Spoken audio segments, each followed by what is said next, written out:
Hello friends, स्वागत है आप सभी का आपके अपने YouTube channel NS study point पर। फ्रेंड्स, आज के हम इस वीडियो में आधुनिक भारत का इतिहास के अति महत्वपूर्ण प्रश्न सोल्व करेंगे जो आने वाली सभी एग्जाम्स के लिए बहुत ही इंपॉर्टेंट है। आपसे एक रिक्वेस्ट है कि वीडियो को पूरा देखिएगा। यदि आपको वीडियो पसंद आए तो वीडियो को लाइक करना, दोस्तों के साथ शेयर करना। यदि आप मेरे चैनल पर नए हैं तो प्लीज़ चैनल को सब्सक्राइब जरूर कर लेना। तो चलिए शुरू करते हैं आज की वीडियो। पहला प्रश्न है, ए नेशन इन मेकिंग के लेखक कौन है? तो friends, a nation in making के लेखक हैं सुरेंद्र नाथ बनर्जी। अगला क्वेश्चन है हमारा, बलदेव सिंह अंतरिम सरकार के सदस्य स्वतंत्र भारत की पहली सरकार में किस पद के प्रमुख थे? तो वो रक्षा प्रमुख थे। कौन थे? रक्षा प्रमुख। नेक्स्ट क्वेश्चन देखते हैं। फ्रेंड्स, सारे के सारे क्वेश्चन सेलेक्टेड हैं और बिल्कुल भी समय नहीं लिया जाएगा। एकदम रॉकेट की तरह आपके क्वेश्चंस करा दिए जाएंगे। बिल्कुल आपको सेल्फ स्टडी वाली फीलिंग आज आने वाली है। तो चलिए शुरू करते हैं। क्वेश्चन नंबर 3 लेते हैं आज की वीडियो का। अंग्रेजों के विरुद्ध खान अब्दुल गफ्फार खान द्वारा प्रारंभ किए गए आंदोलन का क्या नाम था? तो फ्रेंड्स, उसका नाम था लाल कुर्ती। लाल कुर्ती आंदोलन किसने शुरू किया था? खान अब्दुल गफ्फार खान। क्वेश्चन नंबर 4, जवाहरलाल नेहरू के नेतृत्व में मुस्लिम लीग अंतरिम सरकार में कब शामिल हुई? तो 24 अक्टूबर 1946 को शामिल हुई थी मुस्लिम लीग। नेक्स्ट क्वेश्चन देखते हैं। किसने यह घोषणा की थी कि 30 जून 1948 तक ब्रिटिश द्वारा भारत सरकार को स्वतंत्रता प्रदान कर दी जाएगी? भारत को स्वतंत्रता प्रदान कर दी जाएगी। तो ये कहा था ब्रिटेन के प्रधानमंत्री क्लीमेंट एटली ने। चलिए नेक्स्ट क्वेश्चन देखते हैं। भारत के पहले प्रधानमंत्री पंडित जवाहरलाल नेहरू ने 14 अगस्त 1947 की मध्य रात्रि को नियति का वादा, ये ध्यान रखना कि नियति का वादा शीर्षक भाषण कहाँ से दिया था? तो ये दिया था संसद से। कहाँ से दिया था? संसद संविधान सभा से। आगे देखते हैं फ्रेंड्स। क्वेश्चन नंबर 7, 1946 की अंतरिम सरकार में कार्यकारी परिषद के उपाध्यक्ष कौन थे? पंडित जवाहरलाल नेहरू। अगला क्वेश्चन है, लोकहितवादी किसका उपनाम था? मोस्ट इंपोर्टेंट है, कई बार एग्जाम में पूछा गया है। लोकहितवादी नाम था गोपाल हरि देशमुख का। गोपाल हरि देशमुख। नेक्स्ट क्वेश्चन देखते हैं। वन मैन बाउंड्री फोर्स किसका उपनाम था और किसने दिया था? तो friends, one man boundary force Gandhi ji का उपनाम था, जो गांधी जी को लॉर्ड माउंटबेटन द्वारा दिया गया था। नेक्स्ट क्वेश्चन है, अर्धनग्न फकीर किसका उपनाम था और किसने दिया था? तो फ्रेंड्स, अर्धनग्न फकीर था गांधी जी का उपनाम और उन्हें दिया था, उन्हें अर्धनग्न फकीर कहा था विंस्टन चर्चिल ने। विंस्टन चर्चिल ने। क्वेश्चन नंबर 11, साम्यवाद का उच्चतम पुजारी किसको कहा जाता था? तो फ्रेंड्स, पंडित जवाहरलाल नेहरू को साम्यवाद का उच्चतम पुजारी कहा जाता था। नेक्स्ट क्वेश्चन देखते हैं। क्वेश्चन नंबर 12, गुरुदेव किसका उपनाम था? तो फ्रेंड्स, रविंद्रनाथ टैगोर का उपनाम था गुरुदेव। क्वेश्चन नंबर 13, देश नायक किसका नाम था? तो देश नायक उपनाम था सुभाष चंद्र बोस का। सुभाष चंद्र बोस। क्वेश्चन नंबर 14, लोक नायक किसका उपनाम था? तो फ्रेंड्स, ये भी बहुत इंपॉर्टेंट है, कई बार एग्जाम में पूछा गया है। तो लोक नायक नाम था जयप्रकाश नारायण का। जयप्रकाश नारायण का। अगला क्वेश्चन देखते हैं। साहब ए आलम बहादुर किसका उपनाम था? साहब ए आलम बहादुर वक्त खान का उपनाम था और ये बहादुर शाह द्वारा उनको दिया गया था। क्वेश्चन नंबर 16, किस क्रांतिकारी द्वारा द फिलोसफी ऑफ द बम नामक प्रसिद्ध लेख लिखा गया? भगवती चरण बोहरा। भगवती चरण बोहरा के द्वारा द फिलोसफी ऑफ द बम नामक लेख लिखा गया था। नेक्स्ट क्वेश्चन देखते हैं। कौन से राष्ट्रीय नेता poverty and un-British rule in India के लेखक हैं? तो फ्रेंड्स, दादा भाई नौरोजी। दादा भाई नौरोजी। नेक्स्ट क्वेश्चन देखते हैं। एन एरिया ऑफ डार्कनेस किसने लिखी? तो BS नायपॉल ने लिखा है एन एरिया ऑफ डार्कनेस। अगला क्वेश्चन देखते हैं। आधुनिक हिंदी साहित्य का पिता किसे माना जाता है? तो फ्रेंड्स, आधुनिक हिंदी साहित्य के पिता की बात करूं तो वो है भारतेंदु हरिश्चंद्र। क्वेश्चन नंबर 20, किसने हिंद स्वराज पुस्तक लिखी? तो हिंद स्वराज पुस्तक लिखी थी महात्मा गांधी ने। अगर मैं बात करूं क्वेश्चन नंबर 21 की, तो the story of my experiment with truth किसने लिखा है? तो ये भी महात्मा गांधी ने ही लिखा है। नेक्स्ट क्वेश्चन देखते हैं। क्वेश्चन नंबर 22 बहुत ही इंपॉर्टेंट क्वेश्चन है, मार्क करके चलना है इसको। मुस्लिम लीग की स्थापना कहाँ हुई? तो ये थी ढाका में। कहाँ हुई थी? ढाका। क्वेश्चन नंबर 23 सूरत विभाजन का नेतृत्व किसने किया था? तो वो क्या था? बाल गंगाधर तिलक ने। क्वेश्चन नंबर 24 फेबियन आंदोलन की प्रस्तावक कौन थी? तो वो थी Shrimati Annie Besant. Next question देखते हैं। क्वेश्चन नंबर 25 मुस्लिम लीग का प्रथम अध्यक्ष कौन था? आगा खां। कौन था? आगा खां। और ये मोस्ट इंपोर्टेंट क्वेश्चन है आपके लिए। नेक्स्ट क्वेश्चन मार्ले मिंटो सुधार बिल कब पारित किया गया? तो फ्रेंड्स मार्ले मिंटो सुधार बिल 1909 में पारित किया गया था। क्वेश्चन नंबर 27 पहली बार भारत में तिरंगा झंडा कब फहराया गया था? तो फ्रेंड्स वो था 31 दिसंबर 1929 को पहली बार भारत में तिरंगा झंडा फहराया गया था। क्वेश्चन नंबर 28 लॉर्ड माउंटबेटन ने भारत विभाजन संबंधी ऐतिहासिक घोषणा कब की थी? तो की थी 30 जून 1947 को की थी लॉर्ड माउंटबेटन ने भारत विभाजन संबंधी घोषणा। क्वेश्चन नंबर 29 जब 1911 ईस्वी में भारत की राजधानी कलकत्ता से दिल्ली लाई गई उस समय भारत का वायसराय कौन था? तो फ्रेंड्स लॉर्ड हार्डिंग। पहले भारत की राजधानी कलकत्ता थी, उसके बाद दिल्ली लाई गई 1911 ईस्वी में। किस वायसराय के समय में? लॉर्ड हार्डिंग के समय में। नेक्स्ट क्वेश्चन है वह तिथि कौन सी थी जब मुस्लिम लीग ने पाकिस्तान दिवस मनाया था? तो 23 मार्च 1943 को मुस्लिम लीग ने पाकिस्तान दिवस मनाया था। अगला क्वेश्चन है एनी बेसेंट मुख्यतः संबंध रही थी गृह शासन आंदोलन से, होम रूल मूवमेंट भी इसको कहते हैं। नेक्स्ट क्वेश्चन देखते हैं। क्वेश्चन नंबर 32 कांग्रेस और मुस्लिम लीग के बीच हुए लखनऊ समझौते पर हस्ताक्षर कब हुए थे? तो 1916 ईस्वी में हुए थे लखनऊ समझौते पर हस्ताक्षर। और किस किस के बीच हुआ था? कांग्रेस और मुस्लिम लीग के बीच। नेक्स्ट क्वेश्चन देखते हैं भूदान ग्रामदान आंदोलन किसके द्वारा शुरू किया गया? आचार्य विनोबा भावे के द्वारा शुरू किया गया था भूदान और ग्रामदान आंदोलन। नेक्स्ट क्वेश्चन है डांडी नमक यात्रा के दौरान किसी सामाजिक कार्यकर्ता ने गांधी जी से यह कहा था कि इस आंदोलन को केवल पुरुषों तक सीमित न रखा जाए? तो किसने कहा था? कमला देवी चट्टोपाध्याय ने कहा था। नेक्स्ट क्वेश्चन है राष्ट्रवाद की पहली स्पष्ट अभिव्यक्ति किस क्रांति के साथ शुरू हुई? तो फ्रांसीसी क्रांति। फ्रांसीसी क्रांति के साथ हुई थी राष्ट्रवाद की पहली अभिव्यक्ति। अगर बात करें हम क्वेश्चन नंबर 36 की तो सरकार के किस अधिनियम के कारण बम्बई से सिंध प्रांत बना था? ये बहुत ही इंपॉर्टेंट क्वेश्चन है। तो ये बना था फ्रेंड्स भारत सरकार अधिनियम 1935 के द्वारा। अगला क्वेश्चन है बंग भंग आंदोलन कब और क्यों हुआ? तो फ्रेंड्स बंग भंग आंदोलन 1905 ईस्वी में हुआ, बंगाल विभाजन के विरुद्ध हुआ था। बंगाल विभाजन के विरुद्ध।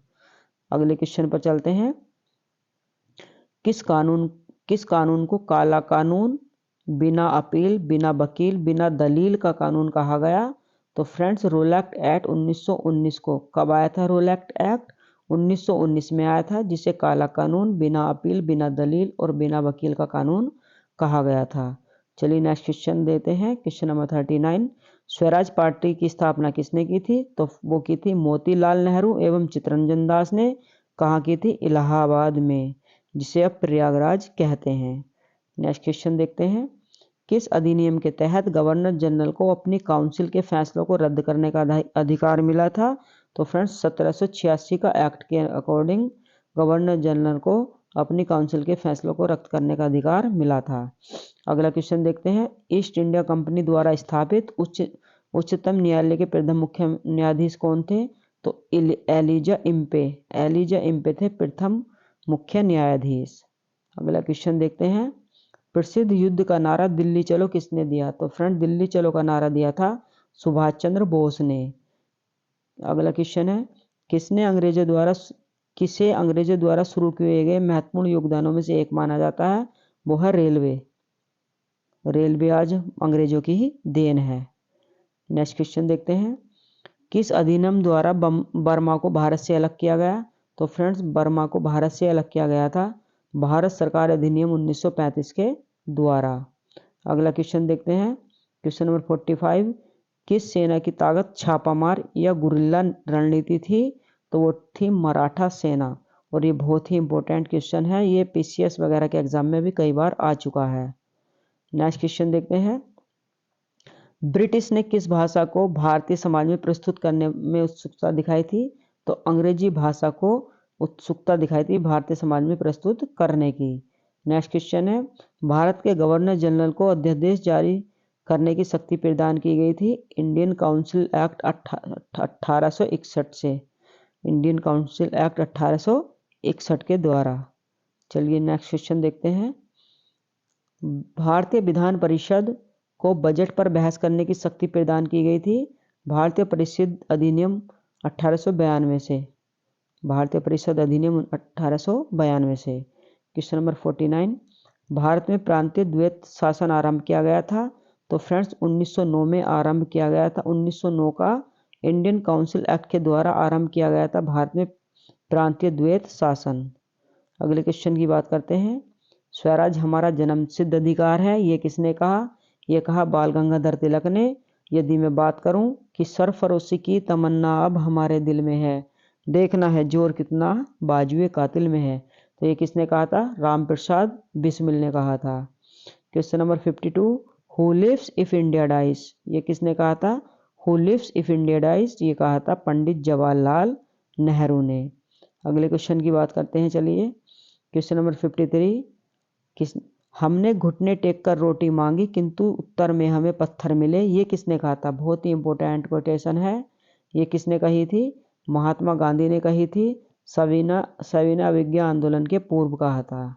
नेक्स्ट क्वेश्चन है, समूचा भारत एक विशाल बंदी गृह है, ये किसने कहा? ये कहा था CR दास ने। और बहुत ही इंपॉर्टेंट क्वेश्चन है, ये कई बार बड़े बड़े एग्जाम्स में भी आ गया है। नेक्स्ट क्वेश्चन देखते हैं, आराम हराम है, ये किसने कहा?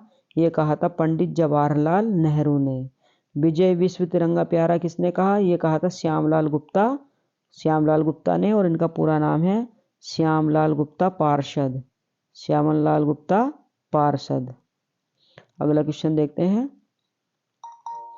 मेरे शरीर पर पड़ी एक एक लाठी ब्रिटिश साम्राज्य के कफन में कील सिद्ध होगी, ये किसने कहा था? ये कहा था लाला लाजपत राय ने कहा था। अगला क्वेश्चन देखते हैं, भारतवर्ष को तलवार के बल पर जीता गया और तलवार के बल पर ही ब्रिटेनी कब्जे में रखा जाएगा, ये किसने कहा? लॉर्ड एल्गिन ने ये कहा था। तो फ्रेंड्स हमें कोटेशन भी याद रखनी है, ये पूछे जाते हैं, नारे पूछे जाते हैं। चलिए नेक्स्ट क्वेश्चन देखते हैं, पूर्ण स्वराज की मांग करने वाले प्रथम कार्यकर्ता का क्या नाम था? हसरत मोहानी। हसरत मोहानी थे जिन्होंने पूर्ण स्वराज की मांग की थी। क्वेश्चन नंबर 60, नील दर्पण के लेखक कौन है? तो वो है दीनबंधु मिश्र। दीनबंधु मिश्र। नेक्स्ट क्वेश्चन की बात करें तो क्वेश्चन नंबर 61, 1930 के दशक में किसान सभा आंदोलन से सक्रिय रूप में जुड़े थे स्वामी सहजानंद। स्वामी सहजानंद। क्वेश्चन नंबर 62, पंजाब केसरी की उपाधि किसको दी गई? तो पंजाब केसरी की उपाधि लाला लाजपत राय को दी गई थी। अगले क्वेश्चन की बात करूं यदि तो क्वेश्चन नंबर 63, फॉरवर्ड ब्लॉक की स्थापना किसके द्वारा की गई? तो फ्रेंड्स सुभाष चंद्र बोस के द्वारा की गई थी फॉरवर्ड ब्लॉक की स्थापना। क्वेश्चन नंबर 64, आज़ाद हिंद फौज की स्थापना किसके द्वारा की गई? तो रास बिहारी बोस के द्वारा आज़ाद हिंद फौज की स्थापना की गई थी। और ये क्वेश्चन किताबों में मोस्टली गलत दिया हुआ है। किताब में दिया हुआ है कि आज़ाद हिंद फौज की स्थापना सुभाष चंद्र बोस ने की थी, लेकिन ये गलत है। सुभाष चंद्र बोस ने की थी फॉरवर्ड ब्लॉक की स्थापना और आज़ाद हिंद फौज की स्थापना की थी रास बिहारी बोस ने। अगला क्वेश्चन देखते हैं, दिल्ली सल्तनत के राजवंशों में से किसने सबसे कम अवधि तक शासन किया? तो खिलजी वंश ने सबसे कम अवधि तक शासन किया था। क्वेश्चन नंबर 66, हंटर आयोग की नियुक्ति की गई थी जलियांवाला बाग हत्याकांड के बाद। नेक्स्ट क्वेश्चन देखते हैं, नेहरू रिपोर्ट किसने तैयार की थी? मोतीलाल नेहरू ने तैयार की थी नेहरू रिपोर्ट। क्वेश्चन नंबर 68, जिया तरंग आंदोलन कहाँ हुआ? ये बहुत इंपॉर्टेंट क्वेश्चन है। जिया तरंग आंदोलन हुआ था मणिपुर में। कहाँ पर? मणिपुर में हुआ था। नेक्स्ट क्वेश्चन देखते हैं, किसने स्वराज पार्टी के निर्माण के लिए कांग्रेस के अध्यक्ष पद से त्यागपत्र दे दिया? तो CR दास। CR दास ने स्वराज पार्टी के निर्माण के लिए कांग्रेस के अध्यक्ष पद से त्यागपत्र दे दिया था। क्वेश्चन नंबर 70, साइमन कमीशन का कौन एक सदस्य उदारवादी दल का था? बहुत इंपॉर्टेंट क्वेश्चन है। तो कौन था उदारवादी दल का? Sir John Simon, sir John Simon. अगर नेक्स्ट क्वेश्चन पे चलते हैं, 1931 में कांग्रेस के कराची अधिवेशन में मूल अधिकारों पर प्रस्ताव का प्रारूप किसने बनाया था? तो पंडित जवाहरलाल नेहरू ने बनाया था मूल अधिकारों पर प्रस्ताव का प्रारूप। क्वेश्चन नंबर 72, स्वतंत्र भारत के प्रथम विधि मंत्री कौन थे? तो वो थे भीमराव अंबेडकर। क्वेश्चन नंबर 73, आजाद हिंद फौज कब अस्तित्व में आई थी? कहाँ पर अस्तित्व में आई? सिंगापुर में। कहाँ पर गठन हुआ था आजाद हिंद फौज का? सिंगापुर में हुआ था। आजाद हिंद फौज का प्रथम सेनापति कौन था? मोहन सिंह। देखिए आजकल बहुत डीप क्वेश्चन पूछे जा रहे हैं, बहुत ही इंपॉर्टेंट है। आजाद हिंद फौज के प्रथम सेनापति का नाम क्या है? मोहन सिंह। क्वेश्चन नंबर 75, सुभाष चंद्र बोस को देश नायक किसने कहा था? तो रविंद्रनाथ टैगोर ने कहा था सुभाष चंद्र बोस को देश नायक। अगर बात करते हैं हम अगले क्वेश्चन की, क्वेश्चन नंबर 76, राज्यों का विलयकरण किसके नेतृत्व में हुआ? तो सरदार पटेल के नेतृत्व में हुआ था राज्यों का विलयकरण। क्वेश्चन नंबर 77, किसने भारत में क्रिप्स मिशन भेजा था? तो फ्रेंड विंस्टन चर्चिल ने भारत में क्रिप्स मिशन भेजा था। नेक्स्ट क्वेश्चन देखते हैं, हीरापुरा जहां कांग्रेस का वार्षिक अधिवेशन 1938 में सुभाष चंद्र बोस की अध्यक्षता में हुआ था, वह कहाँ स्थित है? तो हीरापुरा स्थित है गुजरात में, जहां कांग्रेस का वार्षिक अधिवेशन हुआ था 1938 में, और उसके अध्यक्ष थे सुभाष चंद्र बोस। नेक्स्ट क्वेश्चन देखते हैं 79, किसने 1935 के अधिनियम के बारे में कहा था? एक कार जिसमें ब्रेक तो है पर इंजन नहीं। बहुत ही इंपॉर्टेंट क्वेश्चन है, ये कहा था पंडित जवाहरलाल नेहरू ने। अगले क्वेश्चन की बात करते हैं, क्वेश्चन नंबर 80, भारत के विभाजन के समय भारतीय राष्ट्रीय कांग्रेस के अध्यक्ष थे कौन थे? JB कृपलानी थे भारतीय राष्ट्रीय कांग्रेस के अध्यक्ष जब भारत विभाजित हुआ था। क्वेश्चन नंबर 81, आजाद हिंद फौज के किस सैनिक को 7 वर्ष के कारावास का दंड दिया गया था? तो राशिद अली को दिया गया था 7 वर्ष का कारावास का दंड। नेक्स्ट क्वेश्चन देखते हैं, जब भारत को स्वतंत्रता प्राप्त हुई तो यूके में किसकी एक पार्टी की सत्ता थी? तो किस पार्टी की थी? लेबर पार्टी की सत्ता थी यूके में। तो फ्रेंड्स आप आई होप आपके क्वेश्चन अच्छे लग रहे होंगे। फ्रेंड्स सारे के सारे क्वेश्चंस के नोट्स बनाते हुए चलिए, जिससे कि आप एग्जाम से पहले अच्छी तरीके से रिवीजन कर सकें, क्योंकि रिवीजन करना बहुत इंपॉर्टेंट है। अगर आप रिवीजन नहीं करते हैं तो पढ़ने का कोई भी फायदा नहीं है। ऐसा है कि आगे आगे दौड़ते चले जा रहे हैं और पीछे का सब कुछ भूलते चले हुए जा रहे हैं। चलिए आगे अगला क्वेश्चन देखते हैं, क्वेश्चन नंबर 83, किसने द फ्री इंडियन लीजन नाम से सेना बनाई थी? सुभाष चंद्र बोस ने। किसने? सुभाष चंद्र बोस। अगला क्वेश्चन देखते हैं, भारत सरकार अधिनियम 1935 किसकी रिपोर्ट पर आधारित था? तो साइमन कमीशन की रिपोर्ट पर आधारित था भारत सरकार अधिनियम 1935। कौन भारतीय राष्ट्रीय कांग्रेस का लगातार 6 वर्षों तक अध्यक्ष रहा था? तो क्वेश्चन नंबर 85 का आंसर है अबुल कलाम आजाद लगातार 6 वर्षों तक भारतीय राष्ट्रीय कांग्रेस के अध्यक्ष रहे थे।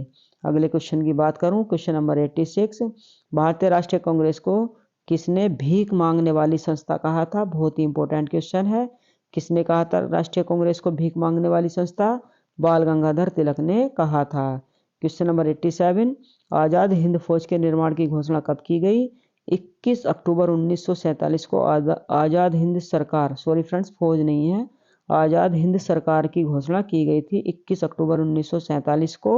अगला क्वेश्चन देखते हैं, क्वेश्चन नंबर 88, बंगाल में किस आंदोलन के दौरान तिरंगा झंडा लाल हरा और पीला, पहले क्या था? पीला रंग था, लाल हरा और पीला डिजाइन किया गया था स्वदेशी आंदोलन के दौरान।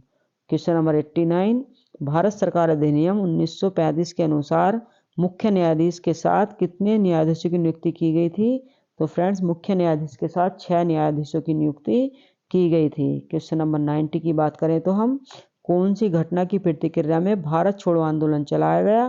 क्रिप्स मिशन की विफलता की प्रतिक्रिया में भारत छोड़ो आंदोलन चलाया गया था। क्वेश्चन नंबर 91, भूदान आंदोलन कब हुआ?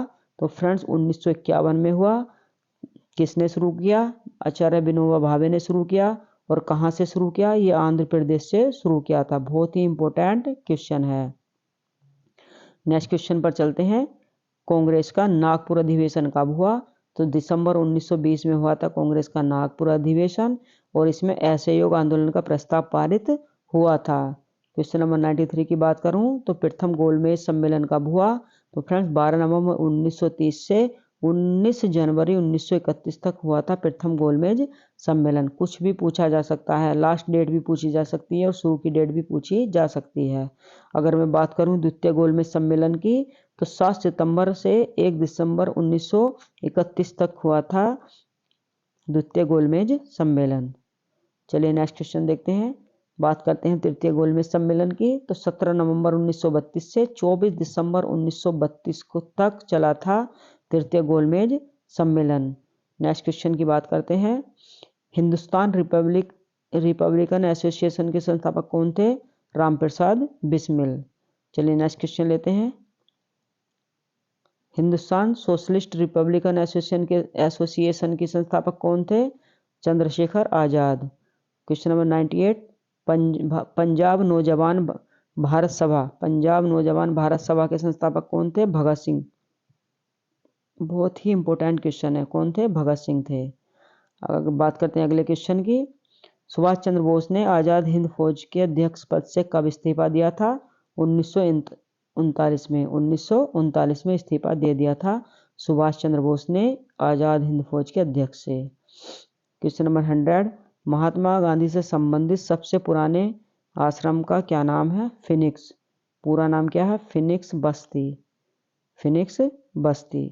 तो फ्रेंड्स ये थे 100 क्वेश्चंस आधुनिक हिस्ट्री से जो बहुत ही इंपॉर्टेंट है आने वाली सभी एग्जाम्स के लिए। तो फ्रेंड्स आपको वीडियो कैसी लगी? यदि आपको वीडियो पसंद आई हो तो प्लीज़ इसको शेयर कर देना दोस्तों के साथ, जिससे कि ज़्यादा से ज़्यादा स्टूडेंट्स का भला हो सके।